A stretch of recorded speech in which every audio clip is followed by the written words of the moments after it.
Maybe you're saying, Lord, if you only knew what that person said to me. If you only knew, Lord, you wouldn't tell me to go down to the potter's house. You wouldn't tell me to go to church. If you knew what that person said about me.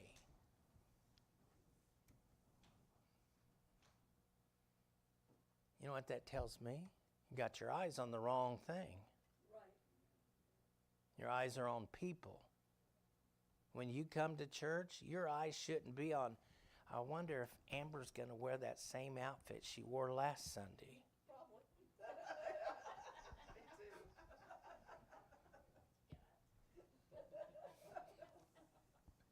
They told me it was an original.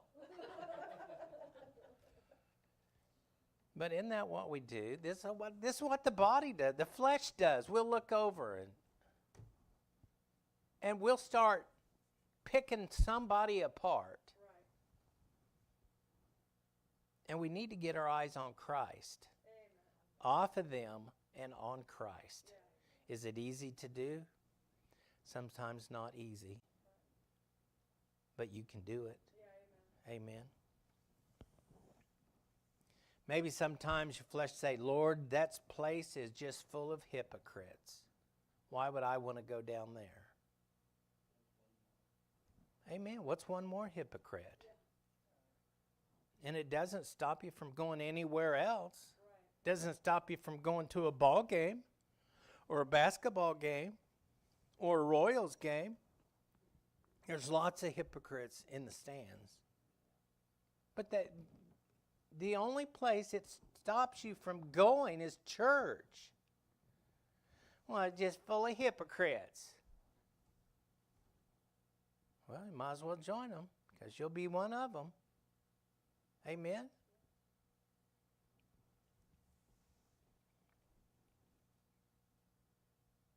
Has the Lord ever told you to keep your eyes on Him? Amen. Matter of fact, I think that's a commandment.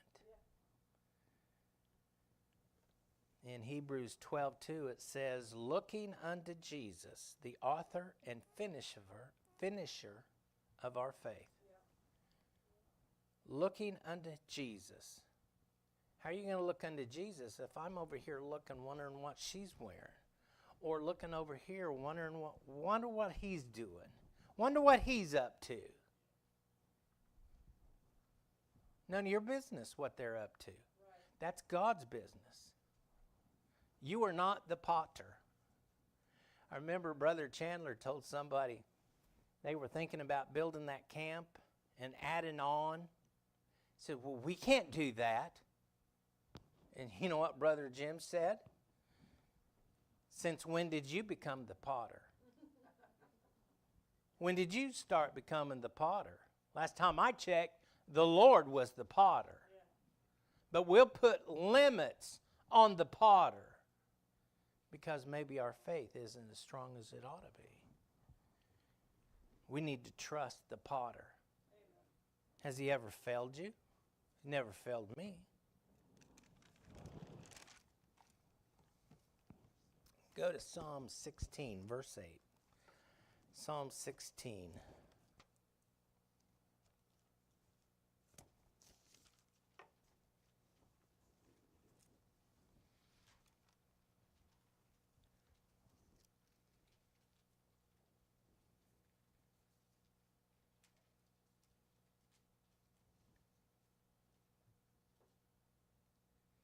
Everybody there?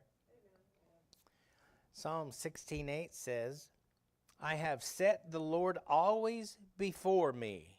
You know what that means? He's right in front of me. I can see him. That's my goal, to keep my eyes on him.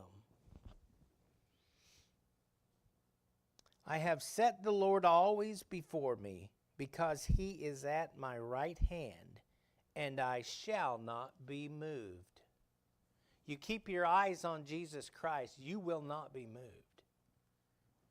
There's some good counsel right there. But too many times we start looking around. And you get your eyes off of him, and onto them, and you will be moved. Well, Amber says I snore like a dog. That hurt.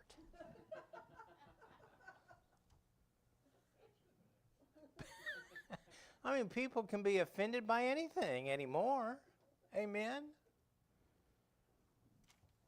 Keep your eyes on him. Go to Proverbs 3.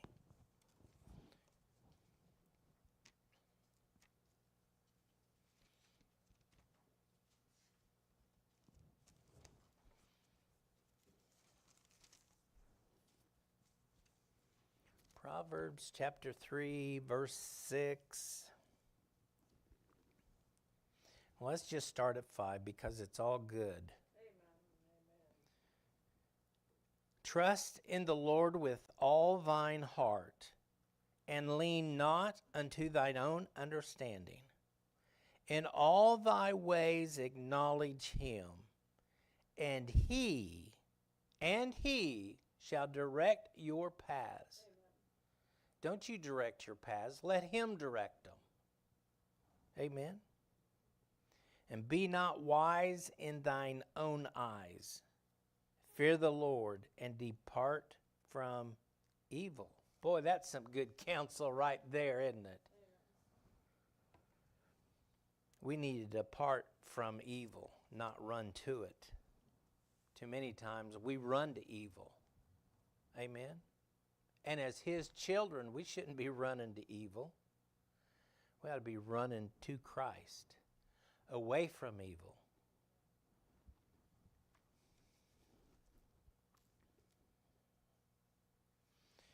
Let's go down to verse 4 back in Jeremiah.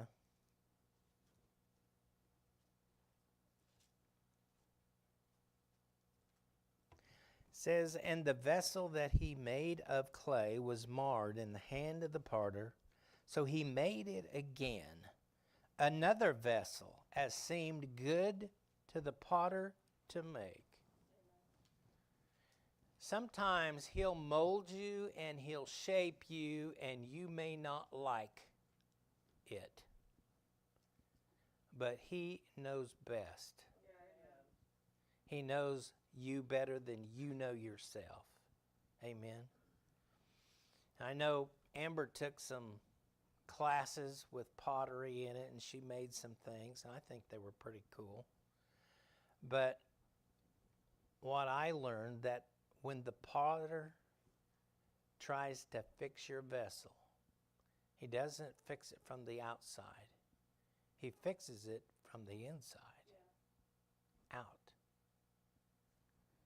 When Jesus sees you, you know what he sees? He doesn't see this outward appearance. He sees the heart. He knows what your vessel needs. And he'll reshape you. And he'll make you into a vessel that's pleasing to him. Even though you may think, that's not pleasing to me, it's pleasing to him. And that's what it's all about. Sometimes I have to tell my wife, it's not all about you. I told her that yesterday. It's not always about you. Let me tell you that. It's not always about you. But it is always about Jesus Christ. It's always about him. Amen.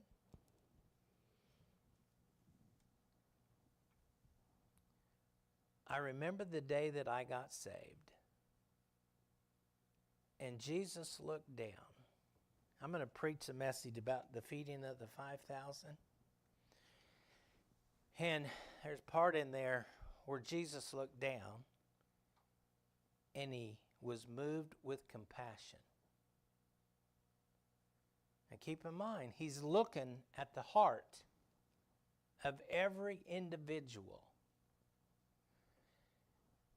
Looking at their heart. And he was moved with compassion. And he wasn't moved with wrath. Amen?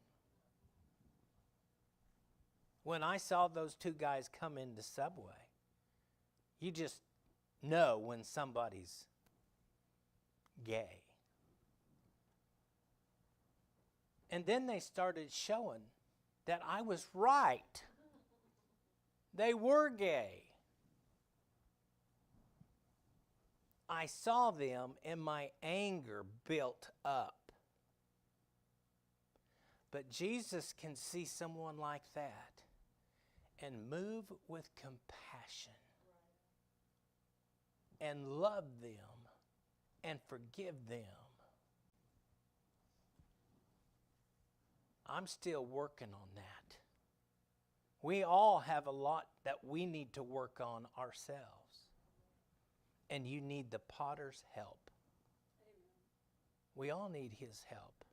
You can't do it on your own. I could have handled it my way, and it would have been bad. Somebody would have had to come bail me out because I'd probably been in jail. But then I had to say to myself, it's not all about you, Kevin, but it's about Jesus Christ. Yeah, amen.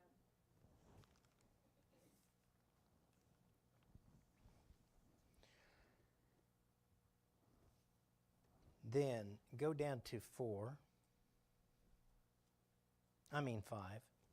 Then the word of the Lord came to me, saying, O house of Israel, cannot I do with you as this potter, saith the Lord? Behold, as the clay is in the potter's hand, so are ye in mine hand, O house of Israel. When you got born again, guess what? You were put in the potter's hands. You're in his hands. That's a good place to be, in the potter's hands.